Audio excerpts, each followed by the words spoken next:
Hi friends, it's Mrs. Miller and we're back for chapter 21. We just passed through the dainty China country. Dorothy and her friends made a little bit of a mess there when they left, but thankfully it was not as big as it could have been. In chapter 22, it reads, "The lion becomes the king of beasts." After climbing down from the China wall, the travelers found themselves in a disagreeable country, full of bogs and marshes and covered with tall, rank grass. It was difficult to walk far without falling into muddy holes, for the grass was so thick that it hid them from sight. However, by carefully picking their way, they got safely along until they reached solid ground. But here the country seemed wilder than ever, and after a long and tiresome walk through the underbrush, they entered another forest, where the trees were bigger and older than any they had ever seen. "This forest was perfectly delightful," declared the lion, looking around him with joy. "Never have I seen a more beautiful place." "It seems gloomy," said the scarecrow. "Not a bit of it," answered the lion. "I should like to live here all my life. See how soft the dried leaves are under your feet, and how rich and green the moss is that clings to these old trees. Surely no wild beast could wish a pleasanter home." "Perhaps there are wild beasts in the forest now," said Dorothy. "I suppose there are," returned the lion, "but I do not see any of them about." They walked through the forest until it became too dark to go any further. Dorothy and Toto and the lion lay down to sleep, while the woodsman and scarecrow kept watch over them as usual.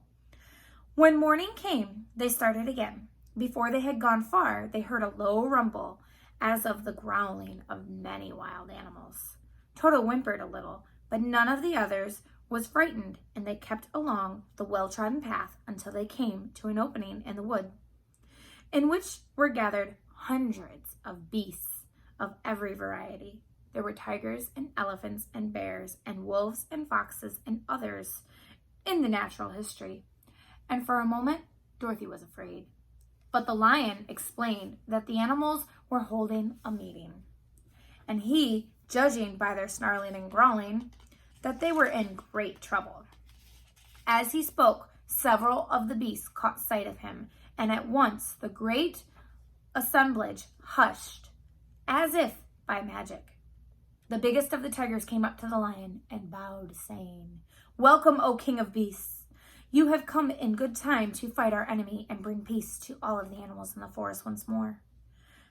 "What is your trouble?" asked the lion quietly. "We are all threatened," answered the tiger, "by a fierce enemy which has lately come into the forest. It is a most tremendous monster, with a great spider, with a body as big as an elephant and legs as long as tree trunks. It has 8 of those long legs, and as the monster crawls through the forest, he seizes an animal with his legs and drags it to his mouth, where he eats it as a spider does a fly. Not one of us is safe while this fierce creature is alive, and we had called a meeting to decide how to take care of ourselves when you came along among us." The lion thought for a moment.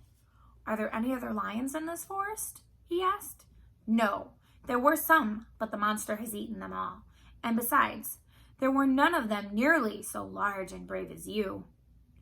"If I put an end to your enemy, will you bow down to me and obey me as king of the forest?" inquired the lion.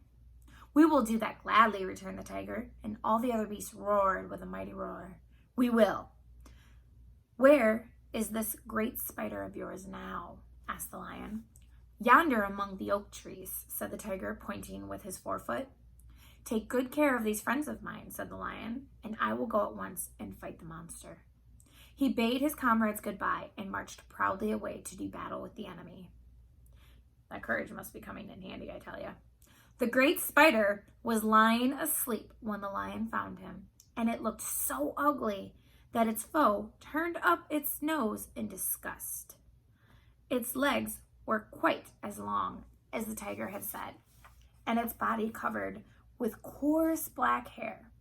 It had a great mouth with a row of sharp teeth a foot long. But its head was joined to the pudgy body by a neck as slender as a wasp's waist. This gave the lion a hint of the best way to attack the creature, and as he knew it was easier to fight it asleep than awake, he gave a great spring and landed directly upon the monster's back. Then, with one blow of his heavy paw, all armed with sharp claws, he knocked the spider's head from its body. Jumping down, he watched it until the long legs stopped wriggling, when he knew it was quite dead. The lion went back to the opening where the beasts of the forest were waiting for him and said proudly, "You need fear your enemy no longer." Then the beasts bowed down to the lion as their king, and he promised to come back and rule over them as soon as Dorothy was safely on her way to Kansas.